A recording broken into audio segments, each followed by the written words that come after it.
It's about to get Gabby AF. We about to get Gabby AF, Gabby AF. We about to get Gabby AF, Gabby AF. Hello, everyone. Welcome to another episode of Gabby AF. It's been a wild week of pro wrestling, from SummerSlam to Raw to NXT. And I was like, I just want to grab one of my friends that I got to spend time with over the weekend a little bit and catch up with and just talk about the fun things happening in pro wrestling today. And that is, you might know him. He's kind of a big deal. That is the wonderful Chris Van Vliet. Hello, Chris. How are you today? Gabby, good to see you twice in 1 week. How lucky am I? Listen, I missed you so much that I was like, after spending a couple days with you, I was like, I got to get Chris back on because it's a few days apart and now we've become such close friends. I need to talk to you all the time. Well, look, congratulations to you. The guests you've been getting on the podcast are massive. I see your YouTube channel continuing to grow. I'm subscribed to it. So anybody who's listening to this or watching this should also be subscribed as well. Wow. If CVV says it, that means you got to do it. Isn't that what kind of the rule of what's happening in the world? I feel like if you say it's got to be done. I don't understand why there's so many people who watch YouTube channels frequently and never hit subscribe. It literally takes nothing out of that person's life who's watching it to just click a button.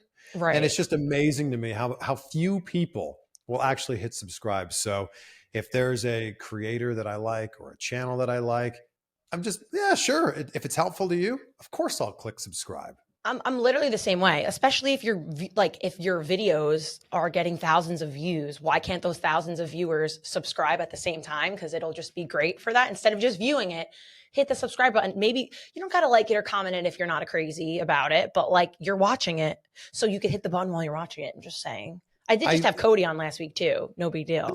Right? There you go. The thing I don't understand is people that are watching videos hold their subscriptions like there's a finite amount of them. Like, oh man, I can only give out 6 of these a month. Right. You could subscribe to 20,000 channels a month and support all of those creators if you wanted. So I know how important it is as a creator myself when somebody subscribes or likes a video or comments. So I want to help out other people. I've been saying this forever, but it is so true. You know, clapping for others does not take away from your own success. So Gabby, I'm clapping for you. Well, Chris, I love you so much. I clap for you always. And I think people don't realize this. Like, a lot of people in what we do or media or whatever it is, like, are very supportive of each other, as opposed to like, we don't sit and like want to cut each other down to make each other like look better. I think you were one of the first to reach out to me when I was like laid off, and you were like, hey, if you need help with anything or advice on anything, like, I got you. And which was so nice, because you don't even have to really, like, you're up there, you're CVV, let's be for real. And like, your interviews are phenomenal and you get the biggest names and you've been doing this for a long time and you work your ass off. Like, you don't have to help anyone, and you always do. And you're always very, very kind. So I appreciate that about you, and everyone should know that about you as well. Supporting you is not supporting, someone that doesn't deserve it. So it's very deserving, and you're a good person. Well, thank you. And I also understand how much work goes into this. There's so much that goes on behind the scenes, both before this episode goes up and then after it's recorded.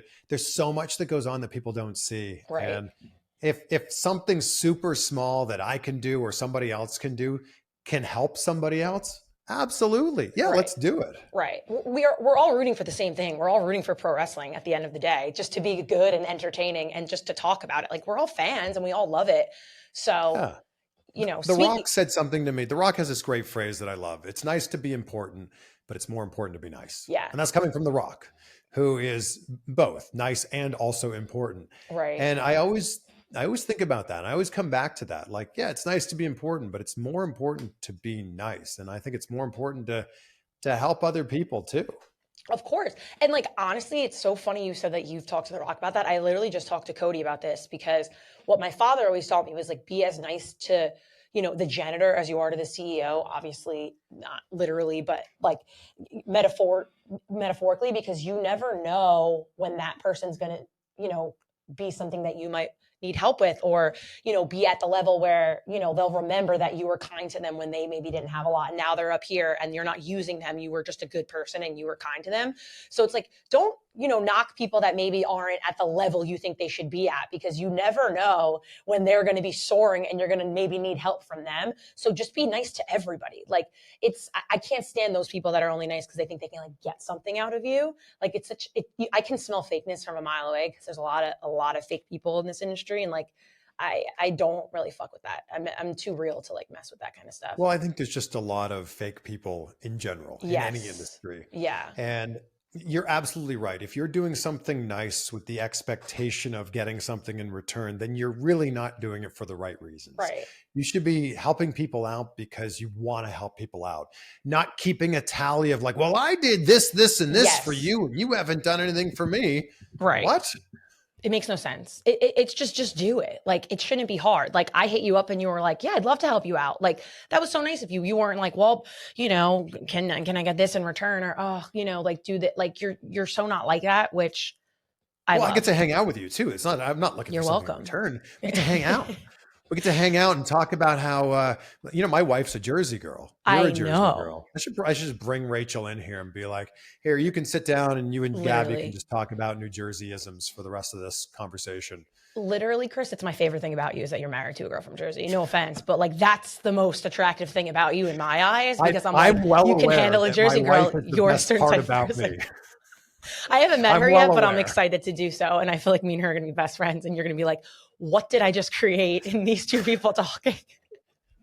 I am well aware she is the best thing to ever happen to me. That's nice. See, most men don't say that anymore. That's a nice thing that you just said. Well, I'll clip that up and send it to her so that she knows you were talking good about her. I should say it really loud. She's not far over here. I should say it really loudly. My wife, Rachel Van Vliet, is the best. Yeah. Chris, getting bonus points tonight with the wife. That's all that matters at the end of the day. But let's get into some of the stuff that we were talking about. I was very excited about SummerSlam, and that was my first SummerSlam that I ever went to, so it was kind of cool. And we got to hang out on the floor for the main event, which was awesome because we saw the return of Roman, which was kind of crazy to see the reaction of it. Obviously, a lot of people thought it was happening. Some people, I actually really didn't think it was going to happen. I was like literally set that like, no, it's not going to happen. I don't think that makes sense to happen. It did happen, and WWE made it make sense, which they always seem to do. What was your take on that? And are you excited to see him back so soon, or did you want to see it happen at a different time?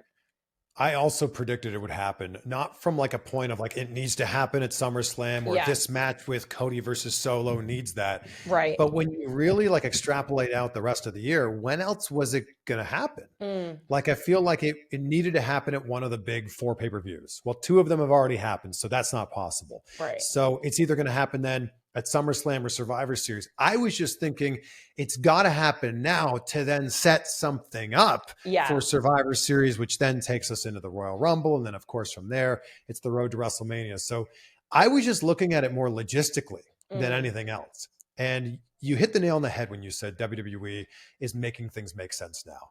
And it's amazing that we're living in a time now where things aren't just thrown by the wayside. Like, there was a long stretch of time in WWE when something would be teased or something would happen, and then they would just assume that we have the memories of a goldfish, and then a week or 2 or 3 later, there's no mention of it anymore. And I appreciate that we're living in a time when there's consequences for the actions. And like, if something is teased or set up, there's going to be some sort of payoff at some point in time. I'm sure we'll get into it, but think about when we would see Liv and Dom in the background of shots. Just thinking about that when you said that. Yeah. Right. Like, there's been all these little, like, they're even taking it a layer deeper. So like, there's the Easter eggs that are happening. And then I think there's also times when people are like, did you see the trucks that they were fighting in front of in the backstage area? Ric Flair must be returning. It's like, well, I don't, maybe we don't need to read into it that much. Yeah. That's so funny, but it's so true. And like, I guess for me, I'm just like one of those slow burns type of person where like, I would rather it take longer than get the instant gratification, but it does make sense logistically when you talk about it. I was just like wondering if that was the right time for Solo, but it depends on what they're going to do with him. Because for me, going into that match with Cody and Solo, I was like, I didn't see a possibility that Solo was winning. I didn't see it even because he didn't grow on me enough to be that guy, to be like, it's even possible. So it made sense that Roman came back, because I guess it did make that match bigger than I thought it was going to be. But now I want to see them do something a little bit more. Like, Roman obviously hit Solo with it. And Cody even said, like, me and Roman aren't friends. So I know he came out doing that. And it wasn't because he was helping me out. It was for himself at the end of the day. He's the original, tribal chief, head of the table. So I hope they do a little bit more in that storyline of it, because I feel like Solo didn't have the chance to really like burn for me as much as I think that Roman's not going to work a lot of matches. Like, right. Even when he was the champion, obviously, it was a massive complaint for him that he didn't work a lot of matches. Yeah. So I think that when you look at, let's just call it the next 12 months for Roman Reigns, is it 8 matches? Is it 10 matches? Like, he's kind of on that Brock Lesnar schedule when he's having a match. It's kind of a big deal, because he doesn't do it that frequently. I love that Cody's on the other end of the spectrum here, being a fighting champion, always live events, Raw, SmackDown, whatever you throw at him, he'll be there. He'll put the championship on the line. But I think that when you look at the kind of runway here for Roman leading from now until WrestleMania, there's not a lot of matches. Yeah. So is it some sort of a War Games match at Survivor Series, like new Bloodline versus old Bloodline? That seems to make a lot of sense. That's interesting, yeah. Then where do we head from there to WrestleMania? And I think that we kind of can begin with the end in mind. Is it Rock Roman at WrestleMania finally happening? All right, well, if that's the case, how do we work that back to where we're at now? What are the 6 to 8 matches that are going to happen between now and then to make that happen? Right. And how does Cody fit into that as well? Because he's in it, but, is it going to be Rock Cody? Because when when Rock left on that Raw, he kind of had the mutual respect for Cody. It wasn't like a hate kind of thing. He gave him the gifts and it's interesting dynamics of how they're going to tell this story kind of all over again with The Rock, and are things going to change like how much they did last year on the road to WrestleMania, which I think it's also crazy. It's already like almost September, like it's August, but like the year's almost over and we're already talking about what's going to happen at Mania, when I feel like Mania just happened. It's like time doesn't make sense to me. It's crazy because you know what I mean? They put out the documentary with The Rock and Triple H and Cody and all that kind of stuff showing how that happened. And now I'm going to be like, how are they going to do it all over again?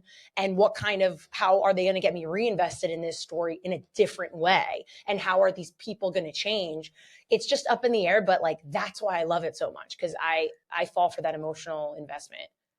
And they'll do it. And this is going to be a massive WrestleMania. I think that they're going to want to do things so big in Las Vegas. Like WWE has this thing where the Super Bowl goes in, the NFL goes in and does something big. And I feel like they go, oh, you think that's good? Yeah. Wait till you see this. And I think that's I see your Super Bowl and I raise you our press conference that everyone was talking about.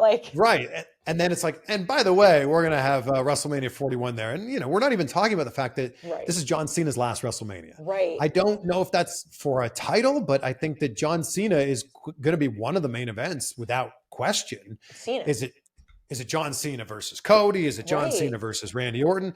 Right. I don't know. There's a lot of different situations that could play out to that, but it's going to be amazing. And what we're seeing right now is going to lead up to all of that stuff. And that's what's so exciting. We are living in the good old days right now. Wrestling is hotter than it's been in a long time. Yeah. And I just hope that people can take just half a step back and appreciate that this is really good right now. The way that people talk about the Attitude Era 20 years later, like they do right now, this is what people are going to be talking about 20 years from now. And I just hope that people can appreciate what's going on right now. Live in the moment of it. This is what your future children, if you make them fans, are going to be remembering and talking about in the history of things. And it's so true. And you're so right. Even I literally was talking to Cody, Steve Austin was like, well, I live in Nevada and, WrestleMania is going to be in Las Vegas. Maybe I should show up. Imagine seeing Steve Austin at WrestleMania again. It's Stone Cold Steve Austin. Everybody knows who he is. literally he said that. I had friends that were like, is Stone Cold going to be at WrestleMania in Vegas next year? Like my friends that don't watch pro wrestling, like this is what happens. When The Rock was in Philly, my friends were like, oh yeah, like The Rock's there, isn't he? I'm like, this transcends past just wrestling fans. It's insane. And I think that's what's cool about it is my friends know who Cody Rhodes is without watching pro wrestling. And I told Cody this and I said, how can you not be happy about the times of what's happening? Because like you pick up that casual fan or someone who doesn't know, you're winning, because that's the hardest fan to get is, you know, those kinds of people, and to keep them interested or want to know what's going on. Like I'm like, my friends used to make fun of me because I would talk about pro wrestling. Now they're like, well, what's going on? Like, you know how it changes? Or like, I'll put it on at the bar. We'll watch SmackDown at the bar now and get drunk watching SmackDown. My friends are asking me questions about it. That makes me happy because then I'm not like the nerd talking about pro wrestling. They kind of know what I'm talking about, which is kind of cool. Well, people think this is going to last forever. And while it is super hot right now, it won't. You know, wrestling, like a lot of other forms of entertainment, it's cyclical. So appreciate it while we have it right now, because it's really exciting across the board. Yeah, that was a good word, by the way, cyclical. I'm not going to lie. I might write that one down. That's a good like word of the day. Speaking of cyclical, maybe I'm using it incorrectly. I don't know, but this is a good transition word. Liv, Rhea, and Dom that you also mentioned, because I don't think that's cyclical at all, but is it diabolical? Maybe that's a good one. That might be a better word for it. That's a good one. I know. I just wanted to say the word cyclical. I'm going to use it again today in my regular life and just see how it goes, because I think that's an interesting word. Liv, Rhea, and Dom, which you also mentioned, because I'm obsessed with what's like. That's probably one of my favorite storylines happening in all of pro wrestling today, because it's like, kind of like reality TV mixed with a love story, mixed with hate, and mixed with just bullshit, like jealousy and like anger. And it's just so good. Like we kind of knew the turn was going to happen at SummerSlam. I didn't really see another way to go about it without Dom like going with Liv and turning on Rhea. And then at Raw, obviously you got the Finn turn on Damian as well. And now they're calling them the Terror Twins, Damian and Rhea, because she came to save him. She gave a headbutt to JD McDonough on Raw that literally my response was, holy shit, like that was absurd. And then she like threw Liv into the, you know, the ropes, and like just crazy. And now you see Damian and Rhea being, I'm guessing, uber baby faces together, because how do you not love them? And against this new Judgment Day that has none of the original people in it. Because if we remember, Judgment Day started with Edge, which was hilarious. Like Edge, Rhea, and Damian. And now it's led by Finn. None of the original members. And it's going to be the two of them against. I would love to see that being Damian and Rhea just beating the shit out of Dom and Liv in like a huge storyline, because now that's what we see happening. But I need to get your take on it. It's kind of my favorite thing happening right now. Not gonna lie. Well, it was one of the most fun moments of SummerSlam. Like I feel like it had been teased for so long, but I think that a lot of people were like, "Are they going to go there? Like, is Dom actually going to turn on Mommy?" And the build up to it was so brilliantly done. All of the nods to Eddie Guerrero and China and everything going on there. And I think what kind of bases this in reality a little bit is, I love Dom. With no disrespect to Dom at all. It's not like he's a super jacked guy. You know, he's got a kind of a funny looking mustache and, you know, a goofy mullet. I think that, you know, it's not like he's this like perfect specimen of a man. So I think there's a lot of people that are going, wait a second, a guy like that can get Rhea and can get Liv. Like, maybe I can one day. Yeah, right. So I think that there's like a fun element of that. But then it's also the idea of like, where does it go from here? Because there's still a lot more story to be told here. Yeah. I mean, it's just starting now. We were just introduced to the new Judgment Day on Raw when you had Finn sitting there and he's like, I'm not alone. And all the people Damian thought had his back were all sitting there with him. And it was Liv and Dom and Carlito, who's hilariously part of Judgment Day. I love Carlito so much. And, you know, JD, and it's kind of now the two of them have to have each other's backs, which, by the way, if I was picking a team, how do you not pick Damian and Rhea? They're two of the like most massive, angry, strong human beings I've seen on TV. Like, I'm going with them over like, you know, JD. Cody always talks about JD's big head, which I just think is hilarious. But like, this storyline has so much legs to it because there's so many people involved, and like the turn of Finn and like all these kinds of things. And what I like is they take it off air as well. Like you see, you know, Dom with his chicken wings, like, oh, Liv knows how to take care of me. And like when they show up at TV, like Dom's giving the finger to everybody watching and Liv's just like they live it up off camera. So it's even more entertaining to watch. And they react to each other on social media, which I love because you're living in it now and it's real and people are watching it like, oh my God, are they really together? Like, oh my God, that kiss, like, did you see how passionate it was? And they're filming it. You have like Vanessa Hudgens reacting to it on her social media. It's Vanessa fucking Hudgens. You know what I'm saying? Like, this is one of those stories that's going to live for a while and people are going to remember. It reminds me a lot of the Attitude Era where everybody on the card had a storyline. Whether you were at the bottom of the card or you were at the absolute top of the card, there was something for everybody in there and there weren't just throwaway matches or throwaway promos. And that's what's exciting about this.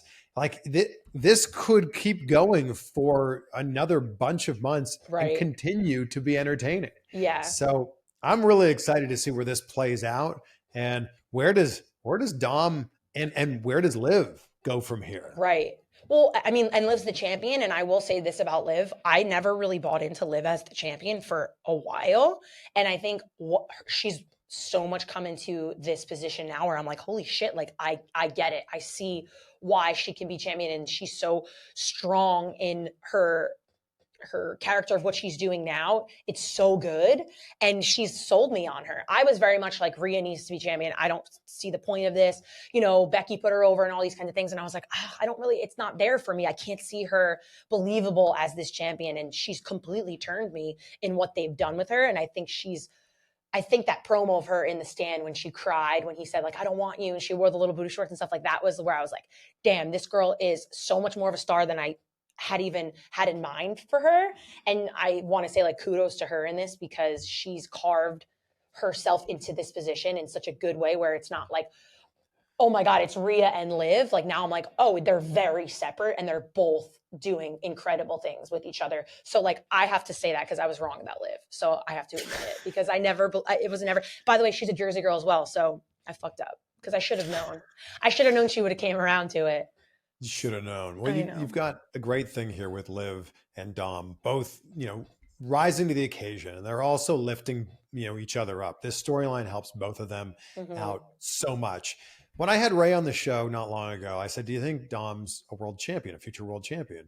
And he says, yes, part of it because that's his son. But when you look at what Dom has done in just the 4 years that he's been in WWE, it's crazy. People forget his very first match was against Seth Rollins. That's insane.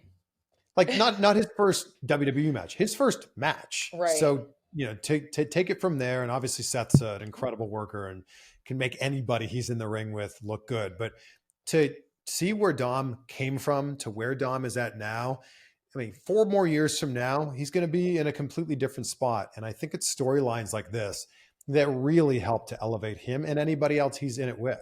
Yeah. I keep saying, I just talked about this with Cody, but I always talk about, the people who come from legends, the children of like legends, like, do they have to live in that shadow so much that they get lost in it? Charlotte Flair gets shit all the time because they're like, did she really deserve it? Her father's this. I think Charlotte Flair is one of the greatest of all time. So I always make that argument. Obviously, Cody coming from that, you have Jacob Henry that just signed. And now is that going to be harder for him having a legend in your father of Mark Henry, Braun Breaker, all these people that come from these legends. I don't forget, but you're not like, oh, that's Rey Mysterio's son, Dom. He's just Dom.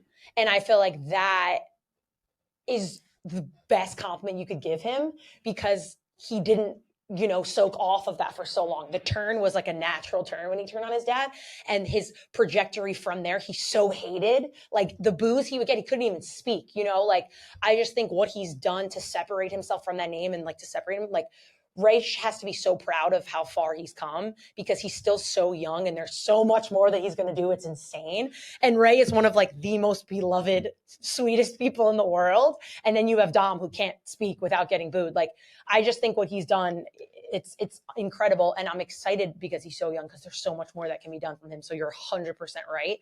Like, I forget that that's his dad because you don't correlate the two together even anymore. Prison Dom was so brilliant. And I know it was done like, it was such a goofy throwaway thing. Yeah. But it became its own thing. It took on a life of itself on social media. And then for both Dom and WWE as a whole to lean into that and then make his whole gimmick the fact the fact that he went to jail for, a handful of hours and now he's a hardened man. It was so funny. It's so funny. And it's like he gets this fascinating heat. Like people just love to boo him. Like they see his face and they're like, I'm going to boo you. Yeah. And it's such a great thing. And you're right. The distance that they've put between Dom and Ray is a super smart thing, because it's, even though they have the same last name, there's not really anything else that they have in common other than the fact that every once in a while you'll see a 619 from Dom. You're right. I just think it's brilliant. And I just love what they're doing with that. I'm excited to see more. Something else that happened on Raw, we talked about a little bit before the episode, was like the power of the monster now that is Bronson Reed. That was one of the most entertaining things I've ever seen on Raw. First of all, I have to say this past Raw was probably top 3 Raws that I've seen since probably the Raw after WrestleMania. I think this is one of the best Raws that I've seen in a very long time. It was just so good from start to finish. Like, it didn't feel like 3 hours. And sometimes Raw does feel like 3 hours. Like, you have to admit, it's a long show. To keep it from beginning to end super entertaining and to want to be in it. But it was so good. And one thing that made it so good was Bronson Reed, because, I mean, he was just trying to kill Seth Rollins and no one could stop him. And the crowd being so behind him, like chanting for him to get back up on that top rope, like insane. Cole and McAfee like screaming, like, get him out. Like, what does he do? It was so dramatic. We need a tranquilizer. We need a stun gun. My hat's off to Bronson Reed. Like, I think people forget that it was just, I think 2 years ago or less, he wasn't with the company. He got released during the COVID cuts, and now he's back. And when he did return, he returned in some kind of weird segment with The Miz. And like, I think we were happy to see him back, but there wasn't a lot of meat on the bone there. What he's got now is a lot of meat on the bone. And they made him look like an absolute killer on Monday. And again, kudos to Seth Rollins for always stepping up to the plate and making anybody that he's in there with look amazing. Like, Seth Rollins, did everything to make Bronson look great there. That segment is so entertaining. I can't wait to see where it goes from here. Is it Bronson continuing to just squash people week after week? Is this a program with Seth Rollins? Is that where this goes? I don't know, but the fact that we're asking these questions and the fact that we're talking about Big Bronson Reed is a huge step up from where he was even just 6 months ago. Like, he's in a great position here, and clearly WWE sees that he's a massive star, both figuratively and literally. He's a large man. He is a large man, but like, his flexibility, he's pretty good for a large man. Like, I don't know how people of that, I can't even do it, and I'm not that large. I don't know how these people do it with the weight that they have on them. Jacob Fatu is also someone I'm like, I don't understand how he does things when he does them. Yeah. You're insane. But no, with Bronson, it's awesome too, because I was always wondering what they were doing with this Rollins, Punk, and McIntyre story, because it's 3 of them. And I'm like, how are they going to break it off? Are they going to end it? But there's so much hate and animosity between Punk and McIntyre, which I also love. And Drew just trolling Punk on social media and like is one of the most entertaining things of all time. This is my favorite Drew McIntyre that I've ever seen. He's firing on all cylinders. We've never seen Drew be better than this. Never. And he's just he's just trolling Punk, and Punk's just getting angrier and angrier from the bracelet to like, you see fans who are like, oh, Drew, come sign something. And he's literally just like, fuck CM Punk. Like, that's what he signs on stuff, because he's just hating him so much that I was like, how is Seth going to fit into this storyline? Like, I know he was special guest referee. Like, how are they going to continue the 3 of them? Is it going to break off? And like, now that you just did that burial of Seth where Bronson like really tried to kill him. Also hilarious that they couldn't move him out of the way, that Bronson did it like 7 or 8 times, jumping on him, and they had all the refs out. And they were like, no, don't do it. But no one was pulling poor Seth, who was dying in the middle of the ring. Makes me die laughing. But now so when I talked to Bronson, I think it was Royal Rumble, I said, what's the biggest difference between you and your last run in WWE and you now? And he's basically said like, it's a little bit of more of a viciousness. And you can definitely see that in this run, that like the things he's doing they're more intentional, and there's a bit of an edge to this character. And I love it. Like, you could give this guy the Intercontinental Championship. You could give him the United States Championship next week, and we'd all go, yeah, okay. Yeah. He deserves it. Right. Well, I mean, I think that moment was his changing moment for himself in the WWE and in whatever is going to be happening next, because that's what everybody was talking about out of Raw. That was what everybody was how over he was with the crowd. He was killing someone that everybody loves. And they were like, get up again, do it again, like chanting. And poor Seth is dying in the middle of the ring. And everyone that loves him was like, hit him again, jump on him again. Like it was so, that crowd was so hot for him, which you can't deny. And I'm sure as a wrestler in it, that's like your moment, you know, that's your changing moment. And I think that's what we saw for him. And he said in the back, like, if you're not going to give me the opportunity, I'm going to make it for myself. And that's exactly what he did. And I think it was perfect. And if you give me a program with Seth and Bronson now to separate Seth from Punk and McIntyre, I'm so sold on it. And now that it's just starting, like, give me the story of like how mad Seth is, or maybe Seth's injured and, you know, he caused this for him and he needs to come back. Or maybe his daughter saw it and was crying because she thought, you know, she saw her daddy dying. You know what I mean? Like, give it to me. Like, I want to cry with her and be like, I thought I was going to see your dad die that day too. Like, it was so scary for me. I love that shit. And I love a big meaty man just murdering everyone. That's my favorite thing, Chris. I don't know if that's your favorite thing, but that's my favorite thing. I just want to see where it goes from here. Like, I have a lot of faith in what Triple H has been doing. Like ever since SummerSlam 2 years ago in Nashville, PLEs have been on fire. Raw and SmackDown as a whole have been great.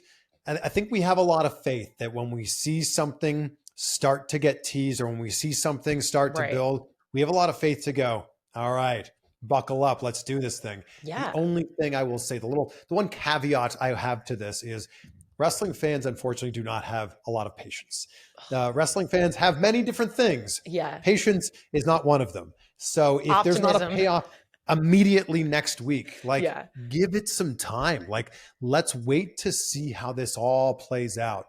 I think we've got something really good here. Yeah, it's so funny you say that, because for some reason in every aspect of my life, I'm very impatient. But when it comes to pro wrestling, like, I want it to be slow because I like the slow burn of it, like I said. But in every other aspect of my life, I'm the most impatient person. But for some reason with pro wrestling, I'm the patient fan, while everybody else is like, I want it now. I want it now. But then they'll complain that it happened too soon. They're like, why'd that happen too soon? Because no one's ever happy with anything, because that's just the world we live in. Speaking of big, meaty men, by the way, because this is my favorite topic of all time, to start Raw, you had Gunther, who just won the title at SummerSlam, and Orton, who you know is my guy. And now he's like, oh, I know he's your guy. Yeah, there is a video of Orton showing up at SummerSlam when we're on the floor, and I start screaming, and I just curse Randy fucking Orton, like, in the video camera. He is the hottest man alive. I didn't say that. I just said Randy fucking Orton because everybody knows. You said he's the hottest man alive. I was projecting it maybe, but there's literally a video of me freaking out, and poor Chris is standing next to me, and you could just see in his eyes, he's like, why did I choose to come over and talk to her? Pretty great. Randy's here. He was fantastic. He's excited, but he's like, why am I standing next to this psychopath who is screaming Randy fucking Orton into the camera? It's very odd. If you want to see that video, I'll put it out, but it doesn't do me any favors. But I love Randy Orton, not only because I love Randy Orton because of how attractive he is. I love Randy Orton because Randy Orton's phenomenal, and he just is. And when his music hits, the way he's on the mic, the way kind of wrestler he is, I just think he's so badass. Yeah. And I'm waiting for him since his return. I was a little upset that I think his return got a little overshadowed by Punk's return. You know what else? And not to cut you off here, sure. It didn't just get overshadowed by Punk's return. It got overshadowed by the fact that it was not a surprise. Right. Like, and I think obviously that was done intentionally. Mm-hmm. But when Cody cut that promo, it was basically like, you know, the person who's going to be joining us at Survivor Series, you could say he's a snake. Yeah. And his name rhymes with Mandy Morton. Yeah, like, it was so obvious. And I think it would have just been so much better if they're all in the ring. Who's going to be joining us? Who's going to be joining us? I hear voices in my head. Yeah. It's Randy Orton. That would have been a bigger pop. Right. I think what they were doing there is like, all right, if we tell you in advance that Randy Orton's going to be here at Survivor Series in Chicago, you won't like. I think this goes back to like an old school WWE thing of like the crowd only has so many pops in them. Mm-hmm. So if you use your big pop in that match for Randy Orton's return, will the pop be somewhat lower or somewhat diminished when CM Punk comes out? That's the way that like old school WWE thinks. So I agree with you that Randy Orton's return would have been a lot bigger. had it been a surprise. And their decision to announce that a week before was an interesting one. I would look, what do I know? But I just think that it could have been better had it been left to be a surprise. I agree. And what also shaded it was there was those little inklings like, is Punk coming back? Is Punk coming back? So I feel like they were like, oh, Randy, but is Punk showing up now too? You know what I'm saying? Like a lot of those diehard Punk fans were waiting for Punk's music when like, it's Randy fucking Orton. Like that should be the biggest pop of the night when Randy comes back because he's already a legend to me, you know? And oh yeah, Randy's one of the greatest of all time. Of all time. People will talk about Randy 20 years from now, like the way that they talk about like Shawn Michaels now, of like Randy Orton just doesn't have bad matches. Randy Orton makes everything look so effortless in the ring. Randy Orton's facials are amazing. Randy Orton's selling is incredible. Randy Orton's just psychology is incredible. Right. And watching him now is like, because we don't have that much longer with him, I'm sure. Like, you know, he's 43, I believe. Yeah. Will he do this for another 3 years, 5 years, 10 years? I don't know. Right. But watching him in the ring now is like not dissimilar to being able to watch Jordan when he played, or being able to watch Tom Brady when he was doing it. Right. Or love him or hate him, you have to admit that LeBron is pretty damn great at basketball. If you have an opportunity to see LeBron James play live now, it's like, you know you're seeing something special. And that's how I feel every time I see Randy Orton. I agree. And that's why I'm excited, because I think since that return for him, I've been like, when's he getting this title run? When's he going to be like that guy, the guy that we're like watching in the main event and doing these things? Because I'm like waiting for that to happen. I was like, are they going to make space for him at WrestleMania to face somebody? Like, that's what I was looking for from his return. And now I think you're just going to get the phenomenal match that it is between him and Gunther, because they're both so good. I like that he's kind of going to be the one who's more face in it, because Gunther's just like that intimidating of a dog, of a human being, because he's not normal. And like how good Gunther is and where he's come, like I literally can't understand. Also, behind the scenes, me and Cody talked about this, because I got in the elevator with Gunther and I've never been more intimidated by anybody in my life that I've ever been in the presence of, because that's just... But he's such a nice man. He's very nice. I actually met him after, because WWE was like, he's not scary, come meet him. And then we introduced each other, and I was like, oh, by the way, this is why they're introducing you to me, because I was scared of you. And he was so nice. You could tell he was like, I don't really care. But he was very, very nice. Cody literally... He's such a nice man. He's very nice. Cody literally said he's everything I've wanted to be as a pro wrestler, is what Gunther is, because that's how good he is. And he's one of the best to ever do it. And I couldn't think of a higher compliment from somebody like Cody to say that. Yeah, he said that about him. And I still think that Randy Orton, Cody Rhodes ends up happening. I need it to happen so bad. I would have a heart attack. And I think that while Gunther and Randy's going to be a great match, I think that, you know, we can probably guess who's going to win and retain the championship there. Right. I feel like between now and probably WrestleMania, we see Randy and Cody either having a match or building up towards a match. It feels to me like that is who, and a lot of things can change, but it feels to me like that's who Cody loses the championship to. Guys, warmer, sunnier days are calling. Fuel up with them with Factor's no prep, no mess meals. Because it's summertime, you got the beach, you got the barbecues, you got the pool parties. You want to look and feel good. So meet your wellness goals in time for summer and all these great events, thanks to the menu of chef-crafted meals like Calorie Smart, Protein Plus, Keto. I know for me, I use the Protein Plus because I'm up at that gym 5 days a week trying to lose this weight. And it keeps me in check with protein because I use the Factor meals and I use them literally 5 days a week. They save me. I don't know what I would do without them. And they're delicious. Factor's fresh, never frozen meals are dietitian approved and ready to eat in literally just 2 minutes. 2 minutes. So no matter how busy you are, you'll always have time to enjoy nutritious, great tasting meals. Literally 2 minutes, guys. Does nobody have 2 minutes in their life? I think you got 2 minutes. Head to factormeals.com/GabbyAF50 and use code GabbyAF50 to get 50% off your first box plus 20% off your next month. That's code GabbyAF50 at factormeals.com/GabbyAF50 to get 50% off your first box plus 20% off your next month while your subscription is active. So go right now, GABBYAF50 5-0. Oh, he's gonna. You know how torn I'm gonna be if it's Cody versus Randy. It's two of my favorites of all time. I don't know what I would do. Have you met Randy, the hottest man alive? No. He's the Oh. one I've never. He's like I've met like everyone. I'm not saying that to be like, oh, I met everyone. I met most. He's like the one that I've never had on the pod and I've never met, and he's like that guy for me. Where I'm like, that would be the one. I don't even know how I would conduct myself. Also, by this time, he's probably like, this crazy girl is obsessed with me because she talks to everybody about me. So I don't know if I want to go on her pod. I would be very professional. I wouldn't be like talking to him about it. He's happily married to his wife is beautiful. They have an amazing marriage, great kids. Like I would never, don't get me wrong. I'm not going to be like a harlot, but You went off on quite a little journey there.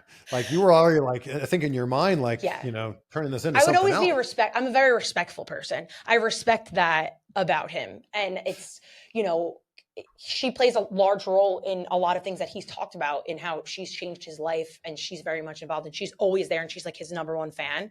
So like, I respect how beautiful of a marriage that they have. So I would never be disrespectful. I just, he's just one of the best of all time. Aside from, even if he looked like he didn't look like, I would be like, that man is amazing. Just keep going. This is great. I feel it's like fine. you've We done can cut it out. We're not live, right? Here. I think I should send this to WWE and be like, this is why I should get Randy on the podcast. Don't you guys think we would have a great conversation? I could see, going back and, thinking about like extrapolating this out, I could see Cody holding the championship until, let's call it, maybe Survivor Series. And I could see Randy getting a run, or maybe it's Royal Rumble. I could see this setting up eventually down the line here, that it's Randy and Cena at WrestleMania. Because I think that the same conversation that we were just having about Roman Reigns, only a finite amount of matches every single year, that's going to be the same about John Cena. And John Cena said he's got something like 30 to 40 dates next year. And I think that a lot of people misconstrued that as like 30 to 40 matches. That's 30 to 40 dates. Right. Some of them might be live events. Some of those might be just cutting a promo on Raw or SmackDown. Of course, I would assume he's on every PLE, but that's probably only going to be 15, 20 matches. And that's not 15, 20 opponents. There might be some repeat opponents in there to tell some stories. I think John Cena ends up getting another championship run. WWE hasn't been calling him the greatest of all time by accident. Right. No. WWE is very purposeful with the nicknames and the monikers that they give, especially when they're being said by the announcers. So they're calling him the greatest of all time because they truly want everybody to believe that he is the greatest of all time. Well, what does the greatest of all time have? The greatest of all time has the most world championship runs. Right. So I think that at some point in time next year, he gets a championship. And the biggest story that needs to be told, I think that John Cena's greatest rival is Randy Orton. So I think it's Randy does something with Cody that maybe leads to something with John Cena in 2025. That's the way I see it right now.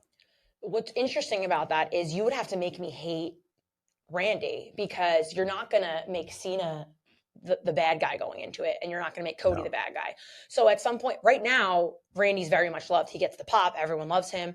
Would it be something where, me and Cody are going to have like this big match and we love each other, and then he like turns on Cody and he's like, nah, F you, I deserved it.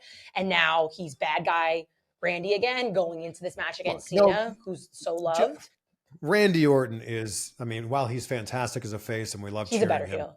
He is brilliant as a heel. Yeah. All it'll take is a well-placed RKO and then just a sinister look on his face. Boom, that's it. Yeah. Randy Orton's a heel. We'll still probably cheer him, but he'll walk to the ring even slower than he currently does, which is amazing. And we will look at him as a heel, but we'll go, damn, that guy's so good. He's so good. He's so good. But it's so true. And I'm a sucker more for heels than baby faces. I just think they have to have more fun as a heel. If I ever were a wrestler, I would be a heel.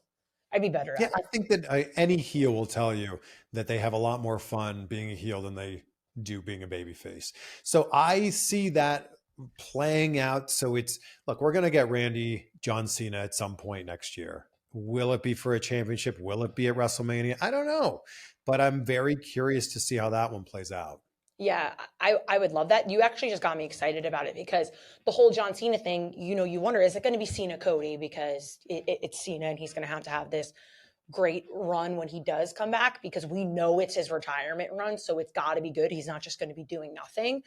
And having these legends just come in, it just makes the thought of WrestleMania like even better than it is because there's, if The Rock's going to be involved, like imagine that car, just knowing you're going into WrestleMania with The Rock, Cena, possibly Stone Cold Steve Austin. Like it's just crazy because like I already want it. And it's in fucking Las Vegas. Like, holy shit, this is going to be it's just going to be epic. We're already talking about it and the summer's not even over. It's just crazy how they keep these possibilities and these opportunities open so that the fans stay so intrigued in it. It's just why it's such a beautiful thing.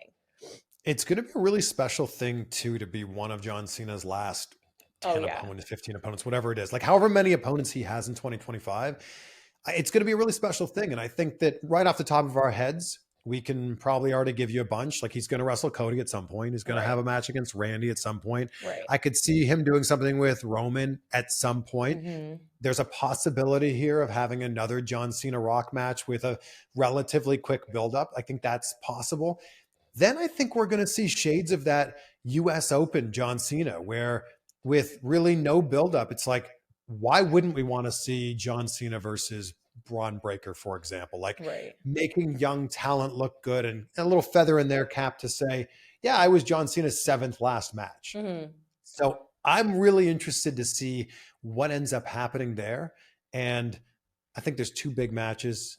I've completely, taken over the conversation here of John Cena, but there's 2 big matches for John next year. It's who does John Cena face at WrestleMania?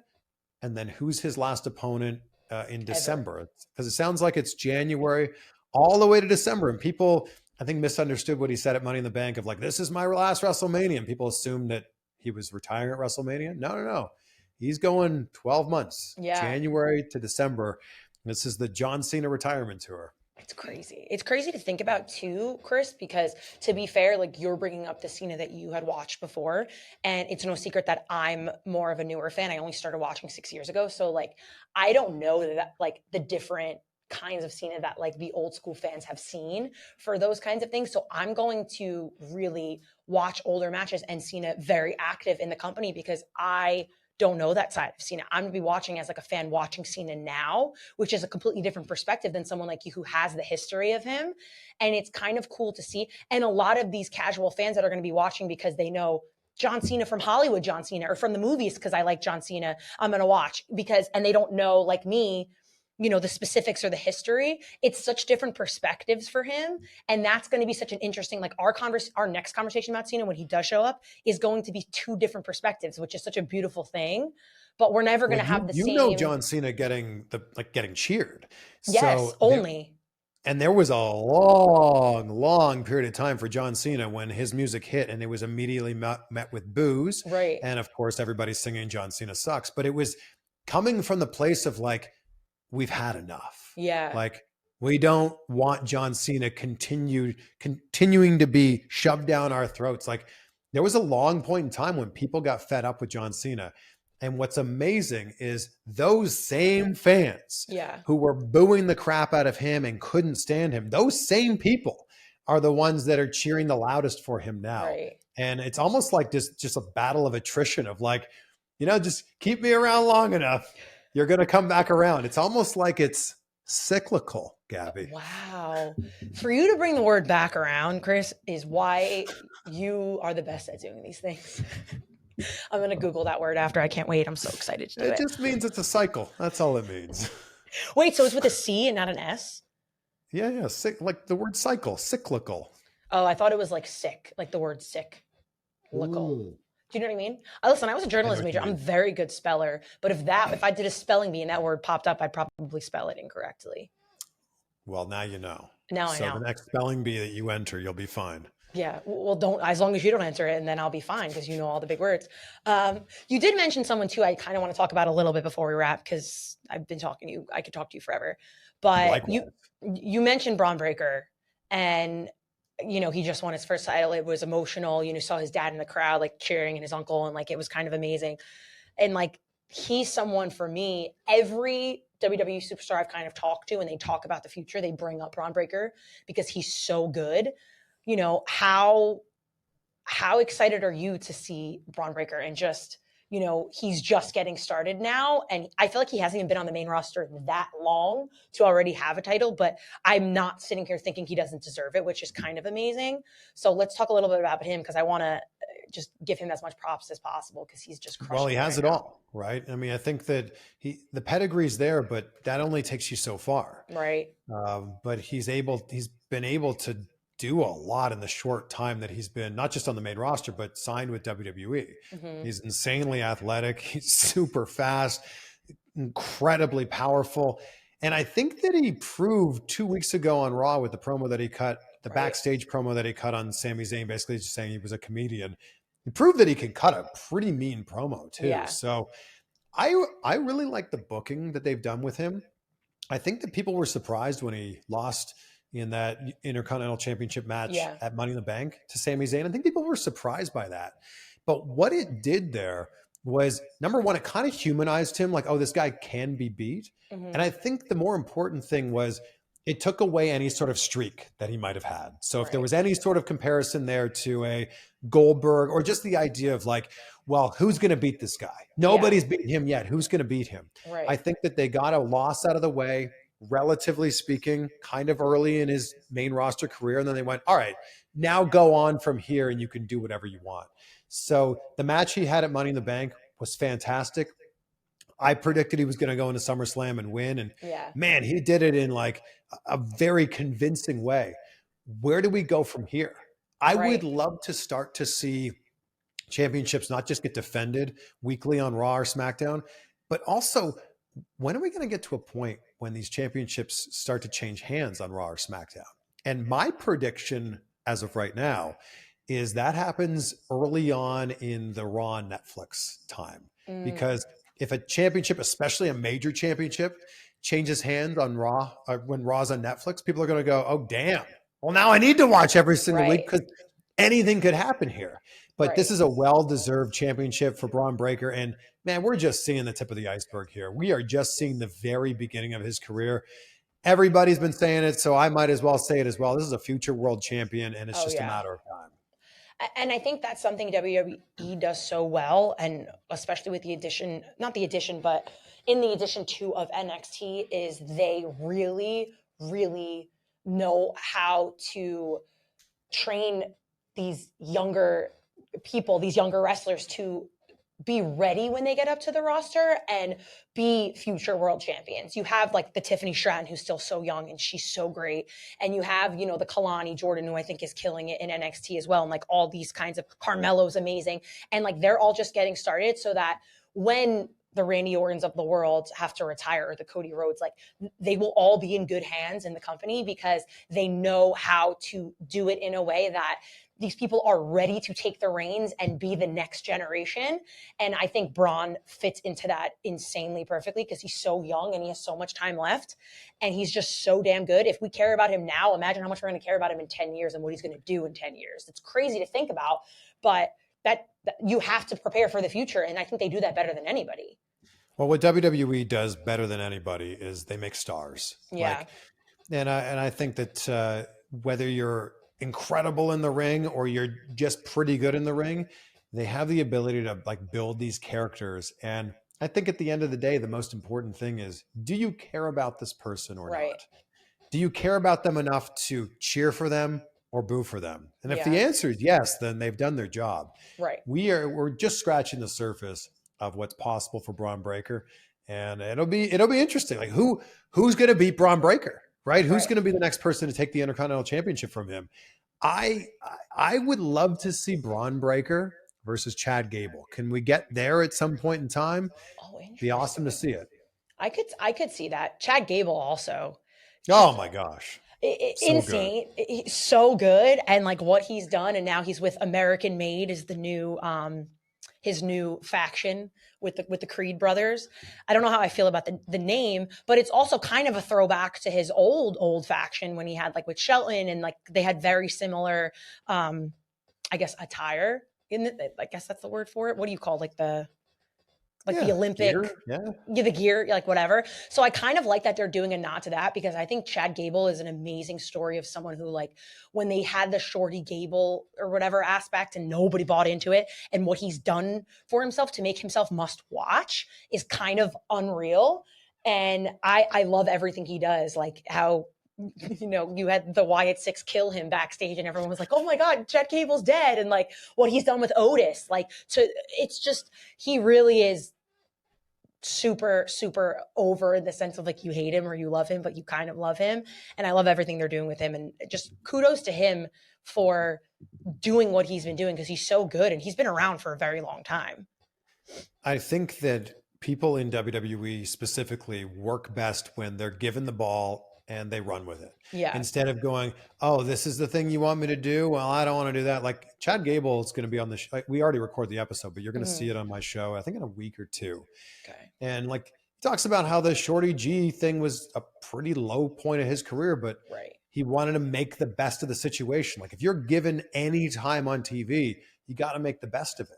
And I think it's because he made the best of those situations that he's in the type of situation that he's in 100%. now. And it's just a matter of time, not unlike Braun Breaker or LA Knight, where, you know, he's given a singles championship. And I mean, I think that Chad Gable has future world champion written all over him. And I think it's just a matter of, all right, where does this piece lead to this next piece, and where's that storyline go from there?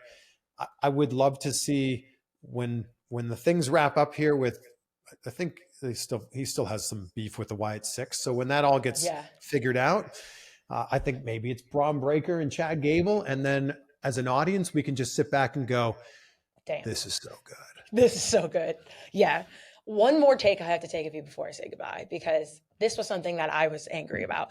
How do you feel about Nia Jax beating Bayley at SummerSlam and becoming the new champion? I was a little angry about it, not because I don't like Nia Jax. I think what she's done since her return has been phenomenal. And I think she's come back stronger, and she's amazing, and she's beautiful, and she's so great. And I love what she's doing with Tiffany Stratton, Tiffy Time, and all that. I was just very much let down by the championship run of Bayley. And I don't think it did enough for Bayley and who Bayley is, because I like her so much and I love her so much and she's so good. I wish they would have done a little bit more with her as champion. That's the only reason I had gripes. I would love to know your opinion. Like Bayley going into WrestleMania 40 and like not even really being talked about, especially at the press conference. It's like what's going on here? Yeah. Like, and I completely understand what you're saying there. The Nia Jax thing seems to be setting up a beautiful story down the line with Tiffany cashing in on Nia Jax. And like that's what this is going to be all about here. And that's going to be such a great moment when that ends up happening. But I agree with you. I don't know why Bayley keeps getting overlooked, and like to even be talking about a champion and like overlooked in the same sentence doesn't make a lot of sense there. Right. But maybe it also speaks to the fact that, you know, there's a lot of the talent is just so robust right now. The roster is overflowing with talent. And I guess that's the only thing that I can try to say to make sense of this. But I agree with you. I agree with you that it didn't seem to have something that we could sink our teeth into. Right. Because I don't feel like we had the opportunity to. Right. And I just wonder what's next for her at this point, because it's like, you were the champion. It didn't go over as well. You had that huge moment at WrestleMania, which I thought was great. And now it's kind of like, where do you go from here with her? Because, you know, is there going to be a rematch? Is she going to now continue this feud? Like, I'm just wondering, because like you said, there is so much talent that, and, you know, we're still waiting for the return of Charlotte Flair. Where's that going to go? We don't know what's going on with Becky Lynch. Like, there's still these heavy hitters in it. And if Nia's going to be, you know, defending her title for a while now, you know, it doesn't really make sense for it to be her and Bayley again, because we do see Tiffy.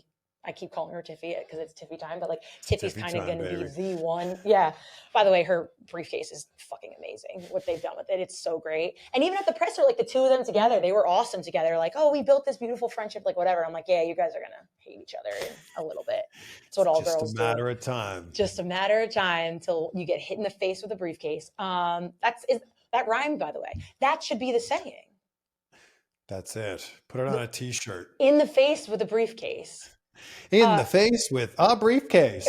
With a pink briefcase, by the way, with the Barbie briefcase, basically is what it is. She in April she predicted this when I Yeah. interviewed her in April, and I said, that maybe one day you're Miss Money in the Bank, and she's like, oh, and when that happens, I'm gonna make it pink.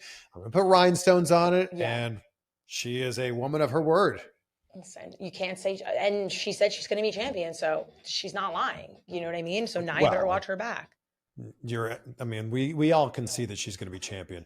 But back to Bayley here real quick. I think that she's kind of in that position that Seth Rollins finds himself in, that The Miz finds himself in, that Dolph Ziggler was in for so long, is like, there's such a utility player. You can put them in there with anyone, and the storyline can make sense. They can be at the top of the card, they can be in the middle of the card, they can be the opening match, and it still makes sense. You're in for a good match whenever Bayley's in there. And maybe it's to her detriment that she's such a talented pro wrestler that she can work so well with anyone. But I understand what you're saying. Yeah, I mean, I'm going to keep an eye on it because I'm a big Bayley fan. She's been amazing. Even when I've had her on the podcast, she was so great. And she said, like, I'm going to win the championship and I don't care. I had her on right before the Royal Rumble, and everything that she predicted, besides the Niners winning, because they didn't end up winning the Super Bowl, has come true. So I feel like I need to talk to her again and kind of get her take on what's been going on, because I'm sure she's not very happy. But we got to keep an eye on it because Bayley's my girl, and I'm a big fan of her. So I think at the end of the day, we need to remember, and I think it's so easy to forget this, we need to remember this is a television program that we're watching. I know. It's real to me. And even if the booking doesn't make sense to somebody who's watching at home or somebody who's posting on Twitter, there is oftentimes a much larger plan for these things. And again, it's a television program, and sometimes in television programs, people win or lose, or sometimes characters get killed off, or sometimes these people fall in love with these other people. Like, it's a television program. And what's so cool is we get to watch this play out in quite literal real time every single Monday, every single Wednesday, every single Friday. Really, it's every day of the week, every single Saturday. Tuesdays now too, because you got NXT people going in and out of NXT. You got the crossovers. It's every day. It's everywhere. It's every day of the week, and you know what? It's real to me. Damn it, Chris. Okay, how about that? It's still real to me. Damn it. It's still real to me.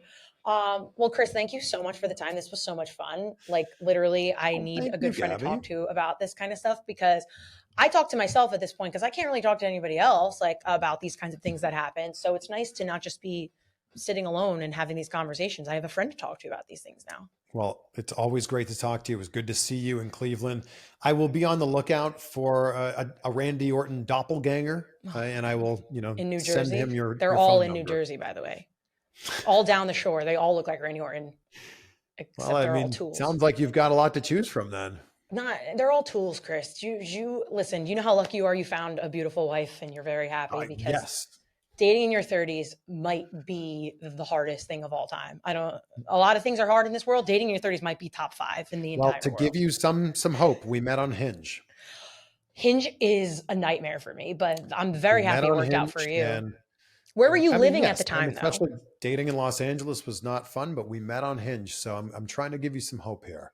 And she's from Jersey, so not everyone from Jersey, I guess, is terrible.